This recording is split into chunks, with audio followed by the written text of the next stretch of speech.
7 सितंबर रविवार भाद्र पूर्णिमा है और चंद्र ग्रहण का महापर्व भी है। सूतक कल दोपहर 12:57 से सूतक आरंभ हो जाएगा।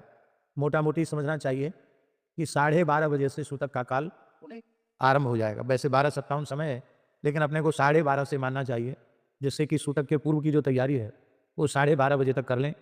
अपनी शिखा में कुशा धारण कर लें, जो भी सूखा सामान है उसमें कुशा डाल दें, अन्न है उसमें कुशा डाल दें। और सूतक के काल में जो रुग्ण हैं उन रुग्ण को रोगियों को फल जल आदि ले सकते हैं, अन्न नहीं लेना चाहिए।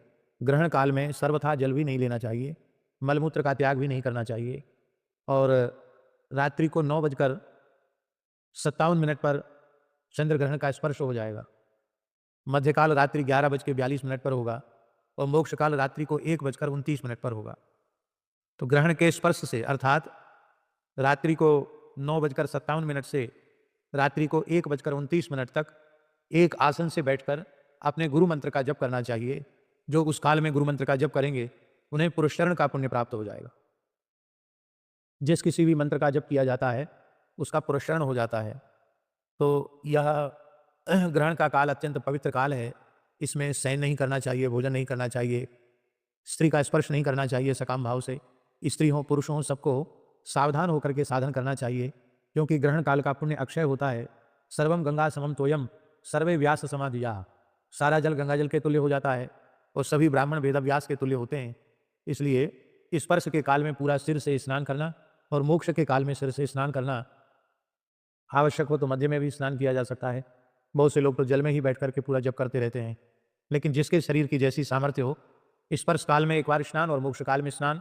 मोक्ष काल के बाद फिर लगभग 1:29 पर मोक्ष काल है, तो स्नान करते करते 2-2:30 बज जाएगा।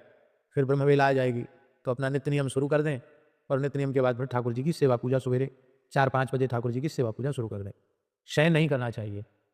उत्तम पक्ष यही है कि ग्रहण के मोक्ष स्नान के बाद शयन नहीं करना चाहिए।